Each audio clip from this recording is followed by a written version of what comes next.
میرے مالک یہی تو من سمجھنا چاہتے ہیں، ہمیں بتا یہ من کون ہے جو فائدے بھی دیتا ہے شفاعت بھی کرتا ہے۔ پھر قرآن کی ایک اور آیت نے سر اٹھایا، اسے کہا سَاقَ السَّمَوَاتِ وَالْعَرْضِ، ایک وقت آئے گا زمین بھی ہلاک ہو جائے گی، آسمان بھی جل کے راکھ ہو جائے گا، اِلَّا مَا شَاءَ اللَّهُ، سوائے اس من کے جسے اللہ نے چاہا ہوا ہے۔ میں نے کہا قرآن یہی تو من ڈھونڈ رہے، ہمیں بتا دے یہ من رہتا کہاں ہے، عرش پہ رہتا ہے یا فرش پہ رہتا ہے؟ قرآن نے کہا میری انگوش کو تھام، میں تجھے اس من کی دہلیز پہ لے کے جاؤ۔ قرآن کی ایک اور آیت نے من کا پتہ بتایا، قرآن بول کے کہنے لگا وَمِنَ النَّاسِ مَن یشری، اور ایک انسانوں میں ایسا من ہے جو سو کی اللہ کی مرضیاں خرید لیتا ہے۔ میں نے کہا من آسٹریلیا سڈنی کا مجمع بھی چپ ہے، اللہ کا قرآن تو بتا دے وہ من کون ہے؟ خدا نے کہا پھر قرآن کی دہلیز پہ بیٹھ۔ قرآن کی ایک اور آیت نے سینے قرآن سے سر کو اٹھایا، اس نے کہا میرے اندر بھی من چھپا ہوا ہے۔ میں نے کہا وہ کون سا من ہے؟ اس نے کہا کل من علیہ فان، ایک وقت آئے گا ہر چیز ہلاک ہو جائے گی سوائے اس من کے جسے اللہ کا چہرہ کہتے ہیں۔ میں نے کہا قرآن ابھی بھی من سمجھ میں نہیں آیا۔ قرآن کی ایک اور آیت نے سر اٹھایا، اس کا کل کفا باللہ شہیدا بینی و بینکم ومن عندہ علم الکتاب، ایک وقت آئے گا گواہی کے لیے وہ آئے گا اور ایک وہ من آئے گا جس کے پاس کتاب کا پورا علم ہے۔ مجمع خاموش ہو گیا۔ آؤ قرآن کے سامنے ہاتھ جوڑتے ہیں، انہیں من دکھا بھی دے من سمجھا بھی دے۔ قرآن کا مجمع اکٹھا کر غدیر کے چوک میں لا کے کھڑا کر، نبی نے ہاتھ پکڑ کے کہا من کن تو مولا۔ بسم اللہ۔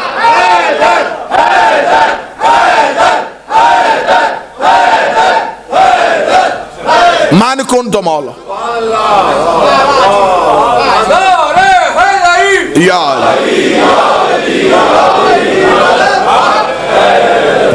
جس کا میں مولا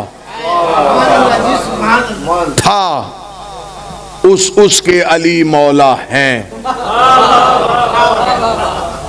کن تو قبلہ تشریف فرمائے، قبلہ حضرت علامہ ریحان صاحب تشریف فرمائے، کن تو قبلہ تشریف فرمائے ماضی، کن تو نبیًا، میں اس وقت بھی نبی تھا۔ من کن تو جس کا میں مولا تھا، علی اس کا مولا ہے۔ اور ہمارے پاکستان کے بڑے میرے دیوبندی بھائیوں کے مشہور عالم دین ہے مولانا طارق جمیل، ان کا ایک ویڈیو کلپ وائرل ہوا تھا، اس میں انہوں نے اپنی ایک نجی محفل میں بیٹھ کے کہا تھا، اس نے کہا یہاں شیعہ کوئی نہیں بیٹھا، میں اپنے لوگوں میں بتا دوں مولا کے معنی دوست نہیں سردار ہیں۔ اور یہ جملہ کہنے کے بعد وہ تھوڑی دیر کے لیے خاموش ہوئے اور چہرے دیکھ کے کہنے لگے کیا ہوا؟ جب سے میں نے علی پڑھنا شروع کیا چند لوگ پریشان ہو گئے۔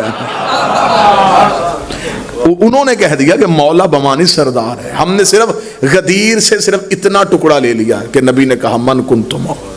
3.5 گھنٹے کا خطبہ پڑا غدیر کے تپتے ہوئے صحرا۔ چلے میں جملہ تبدیل کر دیتا ہوں، شاید اس جملے پہ تائید کا حق ادا ہو جائے۔ غدیر کے چوک میں منظر عجیب تھا، بانی لا الہ الا اللہ تھا، ذاکر محمد رسول اللہ تھا، موضوع علی ولی اللہ تھا۔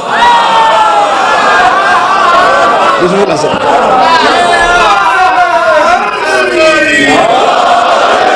اور صرف ایک ہاتھ پکڑ کے بلند نہیں کیا، صرف ایک ہاتھ پکڑ، نہ بلا تشبیہ، نہ رسول نے امیر المومنین کو دونوں بازوؤں سے پکڑ کے اٹھایا۔ کتب یہ لکھتی ہے کہ مولا علی کی بغل کی سفیدی ظاہر ہو رہی تھی، یوں رسالت نے امامت کو اٹھا لیا۔ اب عمران بھائی جملہ میں پھر تبدیل کر رہا ہوں، نبوت چھپ رہی تھی، امامت طلوع ہو رہی تھی۔ چھپتی ہوئی نبوت نے اٹھتی ہوئی امامت کو دکھا دیا اور کہہ دیا یہ ہے میرے بعد حاکم بھی سردار بھی۔ 3.5 گھنٹے کا خطبہ غدیر کے صحرا میں علی ولی اللہ پہ پڑھا گیا۔ موضوع سے ایک لمحے کے لیے نہیں ہٹوں گا، اپنے منکر معاف کر دیتا ہے، حجت کے منکر معاف نہیں کرتا۔ ادھر علی کی ولایت کا اعلان ہوا تو غدیر کے مجمع میں سے ایک اٹھا، جسے پہلی تمہیدی تقریر یاد ہے، وہاں بھی ایک اٹھا تھا، یہاں پھر ایک اٹھا، اس نے بھی حجت کا انکار کیا۔ اس نے بھی حجت کا انکار کیا، اور یہ اپنی ذاتی دشمنی کی وجہ سے نہیں اٹھا، ایک سوچی سمجھی سازش کے تحت اٹھا۔ اس کے پیچھے کا پورا گروہ تھا، انہوں نے یہ کہہ کے اسے تیار کیا تھا کہ علی کی ولایت کا ہو گیا اعلان، تو اٹھ کے کر دے علی ولی اللہ کا انکار، اور انکار کرتے ہوئے یہ کہہ دینا کہ اگر یہ ولایت اللہ کی طرف سے ہے تو آسمان سے عذاب آنا چاہیے۔ اس نے کہا اگر نبی نے کہہ دیا تو عذاب آ گیا، ساتھ بیٹھے ہوئے سازشی کرو نے کہا عذاب نہیں آئے گا، کیونکہ ابو جہل نے عذاب کی دعا مانگی تھی اور خدا نے کہہ دیا تھا میں وہاں عذاب نہیں بھیجتا جہاں تو رہتا ہو، لہٰذا جہاں محمد ہو وہاں عذاب نہیں آتا، جہاں محمد ہو وہاں عذاب نہیں آتا، جہاں محمد ہو وہاں عذاب نہیں آتا۔ اس نے اسی سوچی سمجھی سکیم کے تحت اٹھ کے کھڑے ہو کے علی ولی اللہ کا انکار کر دیا۔ اس کے ذہن میں تھا جہاں محمد ہو وہاں عذاب نہیں آتا، ادھر عذاب کی دعا مانگی، یا آسمان سے پتھر آئے حارث کے سر پہ لگا، آؤ اللہ سے جا کے پوچھے میرے اللہ تیرے تو اصول ٹوٹتے نہیں، تو نے تو کہا تھا جہاں محمد ہو وہاں عذاب نہیں آتا، تو یہ نبی کی موجودگی میں عذاب کیوں آیا؟ فرمایا یہ لا الہ کا منکر نہیں تھا، علی ولی اللہ کا منکر، اس نے انکار کر دیا ولایت علی۔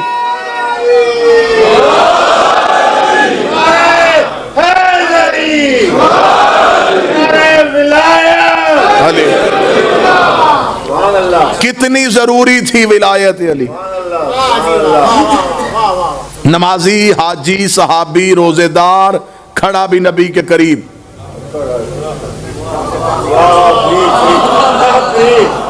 اب آپ بول کے تائید ادا کیجئے گا، یہ جو پتھر حارث کے سر پہ لگا یہ زمین سے ابھر کے لگا تھا، آسمان کی طرف سے؟ پتھر کا آسمان پہ کیا کام؟ پتھر کا تعلق ہے جمادات سے، جمادات کا تعلق ہے پہاڑوں سے، پہاڑ ہوتے ہیں زمین پہ، جنت میں پہاڑ ہیں لیکن نور کے، پتھر کہاں سے آیا؟ اگر مجمع خطیب کو پریشان کر سکتا ہے تو چند لمحوں کے لیے ہم بھی تو امتحان لے سکتے ہیں۔ یہ پھر پتھر کہاں سے آئے؟ آئے پھر قرآن ہی کے پاس چلتے، کیونکہ جتنے راز اس کے سینے میں چھپے، آئے آ کے پوچھے، قرآن کے سامنے ہاتھ جوڑے، میں نے کہا قرآن تو بتا، میں علی کا چھوٹا سا ذاکر ہوں، یہ پتھر کہاں سے آیا؟ قرآن نے دھیمے لہجے میں کہا الم تر کیف فعل ربک باصحاب الفیل، تمہیں یاد نہیں ہم نے ہاتھی والوں کے ساتھ کیا سلوک کیا تھا؟ ابرہا ہاتھی لے کے آیا تھا، خدا نے ابابیل بھیج دیے، وہ سب سے بڑے لے کے آیا، اللہ نے سب سے چھوٹے بھیجے۔ اب اگلے جملے پہ ہر بندہ اس بات کو سمجھے گا نہیں، لیکن جو ادب نواز بندے وہ جملہ سمجھنا، اللہ کے انتقام کا طریقہ یہ ہے، کوئی بہت بڑے لے کے آئے وہ سب سے چھوٹے بھیج دیتا، وہ سب سے بڑے لے کے آیا، اللہ نے سب سے چھوٹے بھیجے۔ ابابیل کی چونچ میں ایک ایک پتھر کا ٹکڑا اور ایک ایک ہاتھی کا شکار کرنے کے لیے بھیج دیا۔ جاؤ قرآن اٹھا کے دیکھو، ایک بھی ابابیل کا نشانہ خطا نہیں ہوا، ایک بھی ابابیل کا پتھر ایسا نہیں ہوا کہ ہاتھی کو نہ لگا اور زمین پہ آ گیا ہو۔ میرے مالک یہ ابابیل کے نشانے خطا کیوں نہیں ہوئے؟ فرمایا انہیں ہم نے بھیجا تھا اور جنہیں ہم بھیجے ان میں خطا ہو ہی نہیں سکتی۔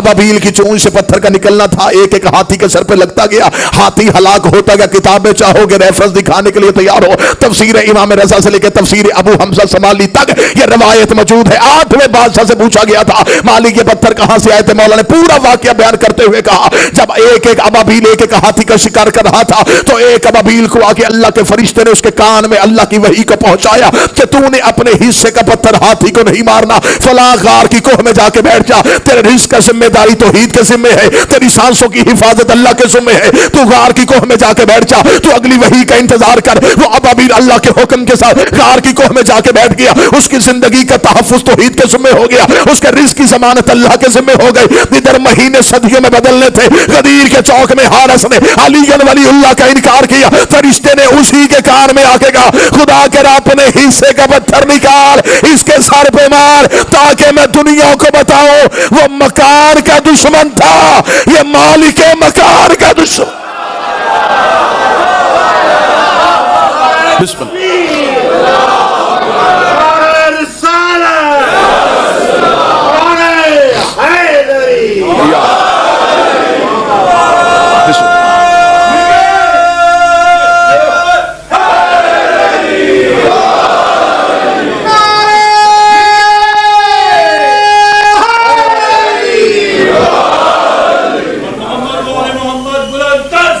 اللہم صلی علی محمد.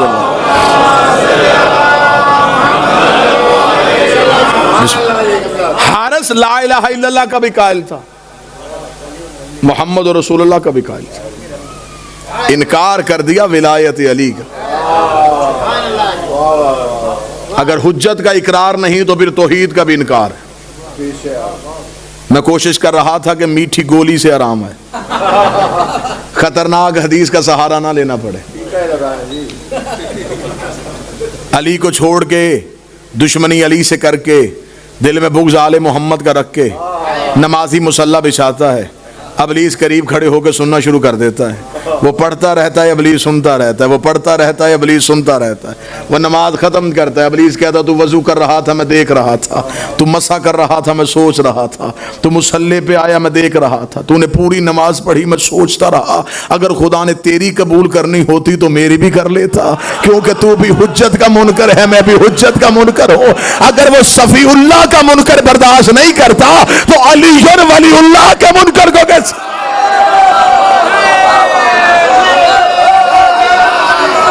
انکار علی، انکار امیر المومنین وہ جرم ہے جس کی معافی نہیں. ہر جرم قابل معافی ہے سوائے انکار ولایت علی ابن ابی. کسی سے لکھوا کے دے دیجیے، قرآن کے حاشیے پر لکھ کے دے دے کہ کسی کے پاس اعمال کی گٹھڑی ہو لیکن علی کو تسلیم نہ کرتا ہوں،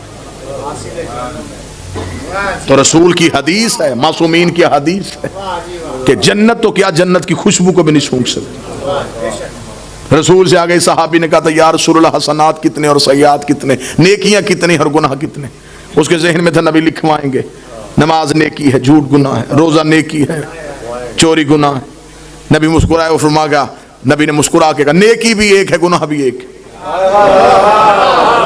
اس نے کہا یا رسول اللہ میں نیکیاں پوچھنے آیا ہوں. فرمایا وہ نیکی بتانے لگا ہوں جس کی وجہ سے نیکیاں نیکی ہیں، وہ گناہ بتانے لگا ہوں جس کی وجہ سے نیکیاں بھی گناہ ہو جاتی ہیں.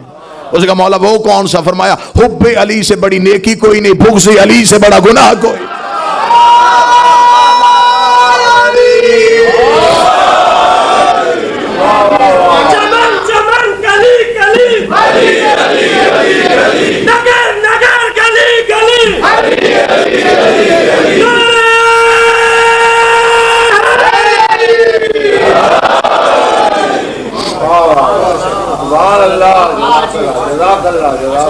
ولایت امیر المومنین آل محمد کی ولایت.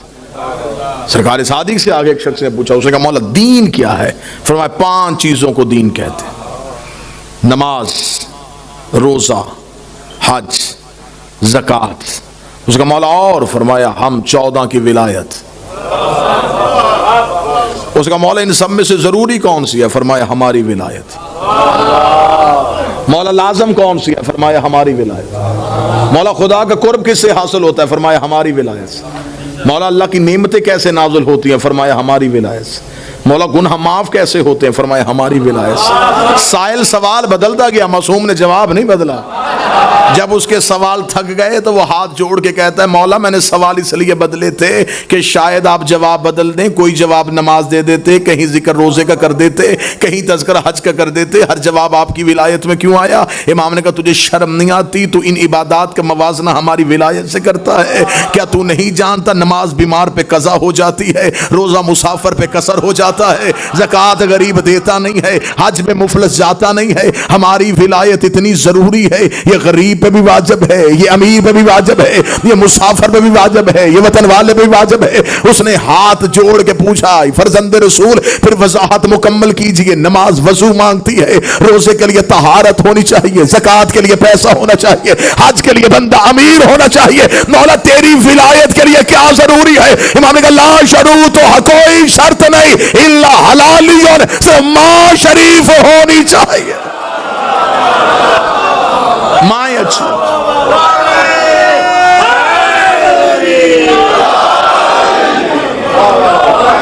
یہ ہو ہی نہیں سکتا کہ کوئی بندہ پڑھتا علی ولی اللہ ہو اور اس کا عقیدہ توحید مشکوک. آج زمانہ ختم نبوت کے لیے پہرے دے رہا ہے. ختم نبوت کی سب سے بڑی دلیل کا نام علی ولی اللہ. ہم نے محمد رسول اللہ کے بعد دروازہ کھلا نہیں چھوڑا. علی ولی اللہ کا تالا ہے. کوئی نبی بنے بھی تو کیسے بنے؟ وہ ولایت علی دے کے پیچھے ہٹ جائے گا کہ جب علی جیسا نبی نہیں بن سکا. 70 مقامات میں نبی کی حدیث ہے، یا علی لحمک لحمی دمک دمی جسمک جسمی حربک حربی. علی تیرا خون میرا خون، تیرا جسم میرا جسم، تیرا گوشت میرا گوشت. انت منی وانا منک، تو مجھ سے ہے، میں تجھ سے ہوں، تو مجھ سے ہے، میں تجھ سے ہوں. ساری زندگی رسول کہتے رہے علی تو مجھ سے ہے، میں تجھ سے ہوں. ساری زندگی علی نبی کے قدموں میں بیٹھ کے کہتا رہا میں تیرا نوکر ہوں، میں تیرا غلام ہوں. ہمارا طریق مسلمان سے سوال اتنا ہے کہ علی خون ہو کے اپنے آپ کو نوکر کہلواتا رہا اور بندے نوکر ہو کے برابری نبی کی کیسے کرتے رہے؟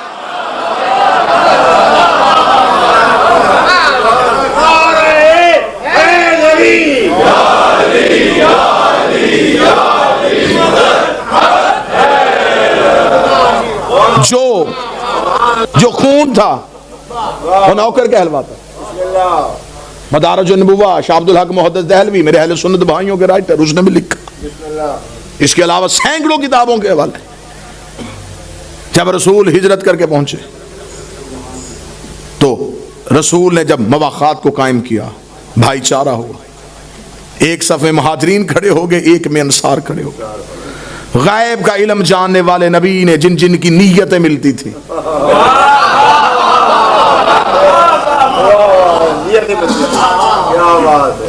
خاموشی پہ گلا نہیں، پریشانی پہ گلا ہوگا.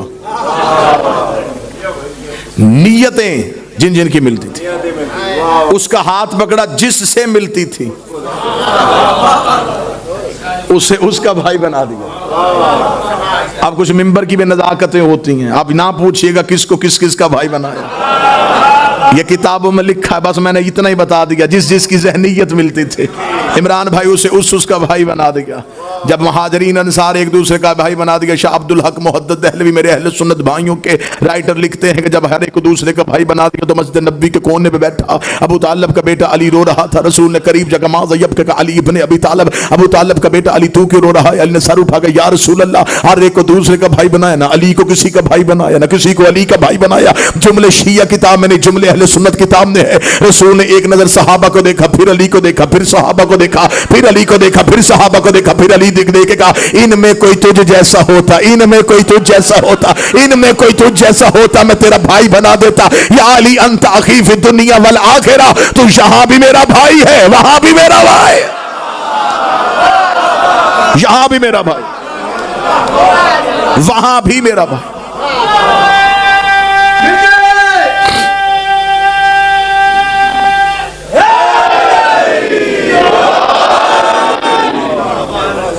اور یہ بھی حقیقت ہے کہ بھائی یہاں ہوتے ہیں، وہاں کہاں ہوتے ہیں. قیامت والے دن کون کسی کا بھائی ہوگا؟ خدا کہتا میں تو قیامت والے رشتوں کی پہچان ہی چھین لوں. وہاں کوئی رشتہ داریاں نہیں چلنی، نہ رشتہ داریاں چلیں گی نہ یاریاں چلیں گی. وہاں چلے گی تو اطاعت حجت چلے گی. قبلہ تشریف فرما علمی شخصیت ہے، ان کا آنا ہی میرے لیے سب سے بڑا اعزاز. ہر ایک رشتے کی پہچان چھینے. خدا کہتا ہے قیامت والے دن شوہر بیوی سے منہ چھپائے گا، اور ہر شوہر نہیں. جب رشتوں کی پہچان نہیں تو ہر شوہر کو کیسے پتا کہ بیوی؟ خدا کہتا ہے مخصوص شوہر ہے. تفاسیر میں لکھا ہے، جب پوچھا گیا معصومین سے کہ مولا اس آیت سے کیا مطلب ہے، فرمایا یہ آیت ایک مخصوص کے لیے. مولا وہ مخصوص کون ہے؟ فرمایا یہ موسیٰ نبی ہے جو اپنی زوجہ سے اپنی بیوی سے چہرہ چھپائے گا. وہ سامنے سے آئے گی موسیٰ چہرہ پھیر لے گا، وہ ادھر سے آئے گی موسیٰ چہرہ پھیر لے گا. اور موسیٰ کی بیوی کسی گئے گزرے خاندان کی عورت نہیں، شعیب نبی کی بیٹی نبی کی ہے، بیوی بھی نبی کی تھی. قیامت والے دن نبی چہرہ اس کی طرف نہیں کرے گا. اب یہ بات اگر پہلی دفعہ بھی سماعتوں سے ٹکرا رہی ہو تو دعویٰ کیا ہے تو دلیل محفوظ ہے، تائید کا حق ادا کیجئے گا. معصوم سے پوچھا گیا کہ مولا یہ نبی کی بیٹی تھی، نبی کے گھر میں رہی، قصور اس کا کیا تھا؟ انکار حجت ذہن میں رکھنا. معصوم نے فرمایا اس کا قصور یہ تھا، یہ حضرت موسیٰ کے مرنے کے بعد زرافے میں بیٹھ کے موسیٰ کے وسیع یوشع بن نون سے جنگ کرنے آئی تھی۔ اب مجمع خاموش رہے یا بول پڑے، سطر میرے یہاں آ گئی یا میں نے ہدیہ کرنی ہے۔ اتنا بڑا جرم ہے حجت سے جنگ کرنا، بیٹی نبی کی بھی ہو اللہ معاف نہیں کرتا تو صحابی کی بیٹی کو کیسے کرے؟ اتنا بڑا جرم۔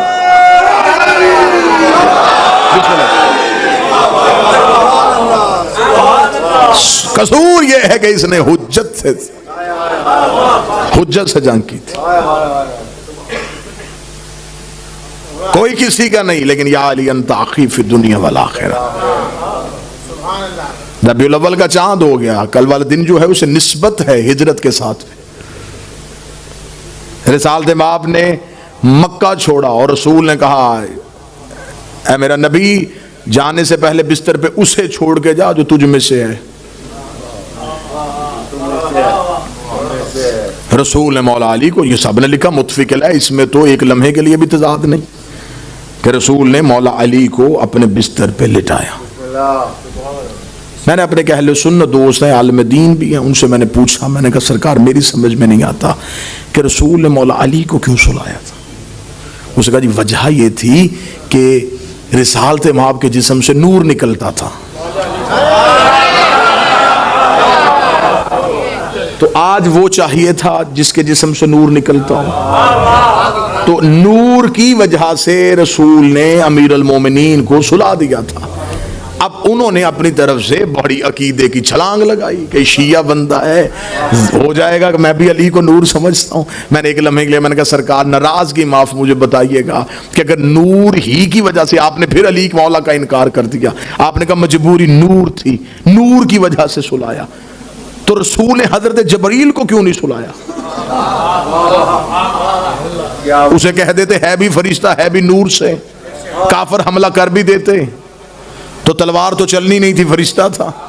وہ دیکھ کے کہتے جی اب آپ تو ضد کر گئے ہیں، آپ کو نہیں پتا کہ جبریل نبی کا نوکر ہے، اور نوکر کی ضرورت کیا کہ سردار کے بستر پہ لیٹے، خادم کی ضرورت کیا کہ سردار کے بستر پہ لیٹے۔ میں نے کہا جملہ تو آپ مان گئے، جو محمد ایک رات کے لیے اپنے بستر پہ جبریل جیسا نوکر نہیں بٹھاتا، وہ اپنے بعد اپنے منبر پہ کسی نوکر کو کیسے بٹھا، جس نے ایک رات کے لیے۔ پھر میں نے فوراً وہیں پہ بیٹھے بیٹھے ان سے دوسرا سوال کیا، میں نے کہا آپ چلے اتنا بتائیں کہ رسول امانتیں کسے دے کے گئے تھے؟ اسے کہا مولا علی کے حوالے کر کے گئے تھے، اور مولا علی واپس کر کے مدینہ پہنچ گئے تھے۔ میں نے کہا امانتیں تھیں کن کی؟ انہوں نے کہا کافروں کی۔ کافر رکھوا کے کس کے پاس گئے تھے؟ رسول کے پاس۔ رسول کسے دے کے گئے؟ علی کو۔ تھیں وہ کافروں کی، رکھوائیں تھی رسول کے پاس، رسول دے گئے علی کو۔ تھیں وہ کافروں کی، رکھوائیں تھی رسول کے پاس، رسول دے کے گئے علی کو۔ اب جملے تک پہنچانا چاہتا ہوں، جو محمد ایک رات کے لیے مکہ چھوڑتے ہوئے کافروں کی امانتیں علی کے سوا کسی کو نہیں دیتا، وہ دنیا چھوڑتے ہوئے اللہ کی خلافت جیسی امانت سوائے علی کے کسی کو کیسے دے سکتا؟ جس نے ایک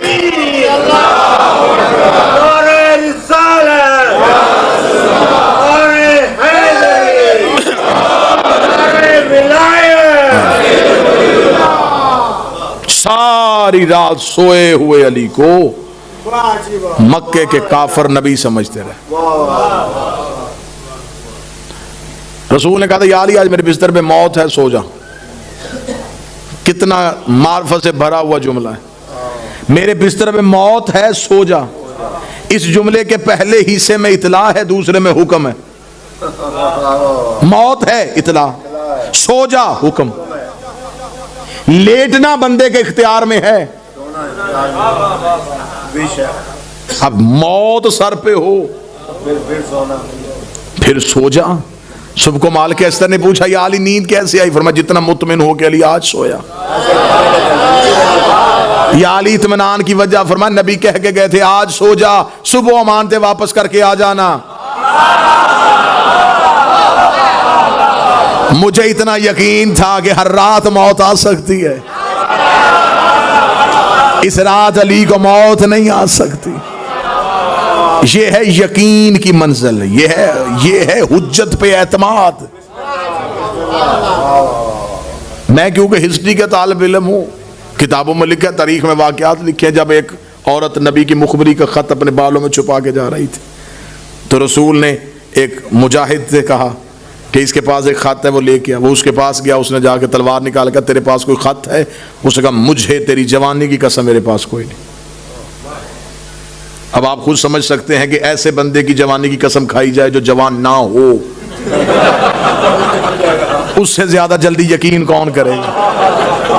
انہوں نے فوراً یقین کیا، واپس پلٹے اور واپس پلٹ کے کہا یا رسول اللہ اس کے پاس خط نہیں۔ رسول نے دوسرے کہا تو جا، اسے جا کر تیرے پاس کوئی خط ہے؟ اس نے کہا مجھے تیری دلیری کی قسم میرے پاس کوئی نہیں۔ وہ بھی واپس پلٹے، یہ ہسٹری ہے۔ اس نے کہا یا رسول اللہ کوئی نہیں۔ رسول نے تیسرے کہا تو جا، اس نے جا کے پوچھا بی بی بتا تیرے پاس کوئی خط ہے یا نہیں ہے؟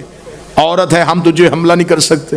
اس نے کہا تیری دیدہ دلیری کی قسم میرے پاس خط کوئی نہیں۔ پلٹ کے واپس آئی، یا رسول اللہ عورت ہے، وہ تو قسمیں دے رہی ہے، اس کے پاس خط نہیں۔ اسے علی کہتے ہیں، یہ ہے یقین کی منزل۔ فرمایا این علی، علی کہاں ہے؟ علی اٹھے، لبیک یا رسول اللہ۔ اے علی اس عورت کے پاس خط ہے، وہ لے کے آ۔ ہسٹری کہتی ہے مولا امیر اس کی طرف چلے، مولا نے جا کے پوچھا نہیں کہ تیرے پاس خط ہے کہ نہیں ہے، علی تلوار کو نکال کے اپنے انگلی کو، ہاتھ کو آگے بڑھا کے، اے بدبخت عورت وہ خط یہاں رکھ جس کی خبر مجھے مخبر صادق نے دی ہے، وہ خط یہاں رکھ۔ اس نے کہا یا علی میرے پاس خط نہیں۔ فرمایا تو 1000 دفعہ کہے، وہ کہہ رہا ہے۔ کلمہ تیرا نہیں پڑھا جاتا، کلمہ اس کا پڑھا جاتا۔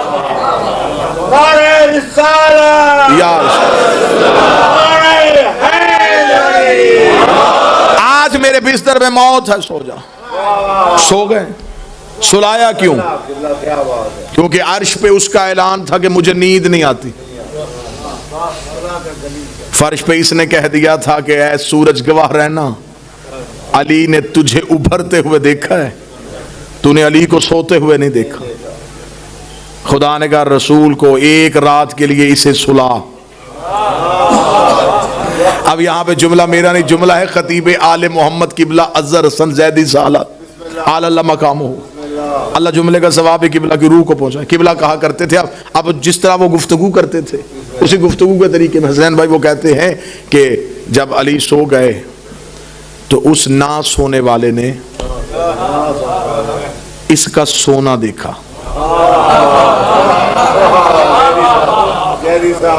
اس نے جبرائیل سے کہا کہ اس سے جا کے پوچھ کے سونا بیچے گا، تیرا سونا بڑا کھرا ہے، تیرے سونے میں ملاوٹ کوئی نہیں ہے، اتنا خالص سونا کیا تو بیچے گا؟ زیدی صاحب کہتے ہیں کہ جب جبرائیل نے آ کے امیر المومنین سے کہا کہ وہ آپ کا سونا خریدنا چاہتا ہے، فرمایا خریدنا کس نے ہے؟ اس نے۔ بیچنا کس نے ہے؟ تو نے۔ فرمایا تو کیوں کھڑا ہے؟ اسے کہہ مجھ سے مانگ۔ اب آواز آئی ہے سونے والے اپنا سونا بیچے گا؟ علی فرمایا اگر تیری چاہت ہے تو بیچ دیتا ہوں۔ فرمایا قیمت مانگ، کیا مانگتا ہے؟ اب یہ جملہ ہے جس پہ داد بنتی ہے۔ زیدی صاحب کہتے ہیں اس نے kہا قیمت مانگ، کیا مانگتا ہے؟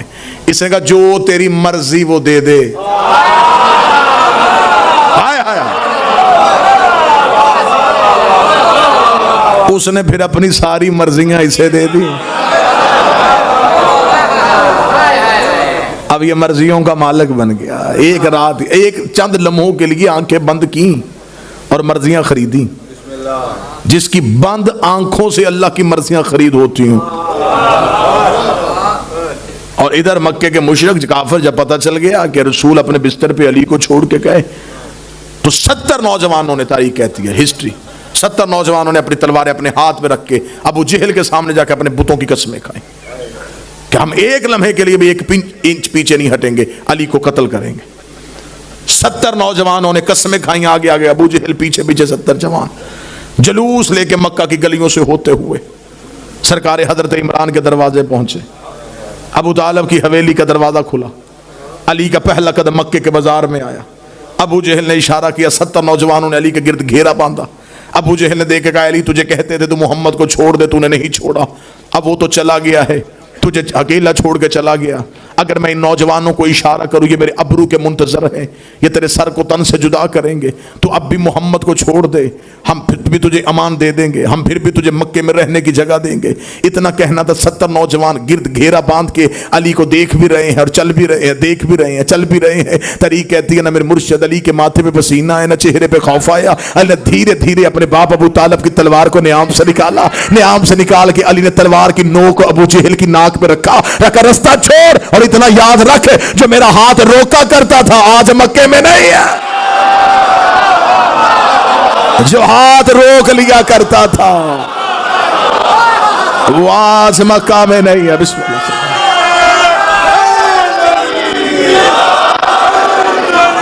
اگر تلوار چل پڑی بسم اللہ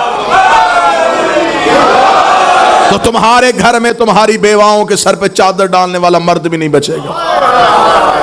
میں مکہ کی گلیوں کو خون سے بھر دوں گا. علی کی تلوار کے اشارے سے ابو جہل چلا، 70 جوانوں نے علی کو رستہ دیا. علی درمیان سے ایسے نکلے جیسے بادلوں کو چیر کے چاند نکلتا. ادھر رسول مدینے کے بارڈر پہ پہنچ چکے تھے.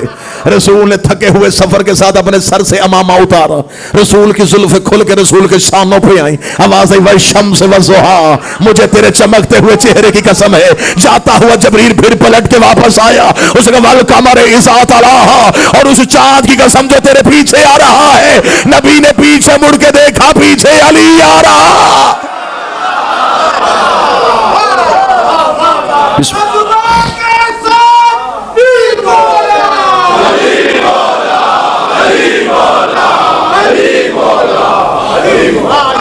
بسم اللہ. غدیر میں یا حارث نے انکار کر دیا علی ولی اللہ کا. خدا نے اسی وقت عذاب بھیج کے زمانے کو بتا دیا کہ میں اپنی حجت کے منکر کو معاف نہیں کرتا. تاریخ میں مجھے یہ 2 حارث نام نظر آ رہے ہیں. ایک وہ حارث ہے جو مرحب کا بھائی تھا، جو خیبر میں آیا تھا، اسے علی نے مارا تھا. ایک یہ حارث ہے جو غدیر میں آیا، اسے اس نے مارا ہے. میرا تو خیال ہے شاید اللہ اور علی کے درمیان یہ معاہدہ طے پا گیا تھا، میرے دشمن تو مارے گا، تیرے دشمن میں ماروں گا. علی نے پھر ساری زندگی توحید کے دشمن چن چن کے مارے. اب خدا اپنے وعدے کو پورا کرے گا. وہ ولایت علی کے مجرم کو معافی نہیں دے گا. رو کے کہے گا فرشتوں سے کہ انہیں روکو، ان سے ایک سوال باقی ہے. ابھی پوچھا جائے گا ان سے ولایت علی کے بارے میں.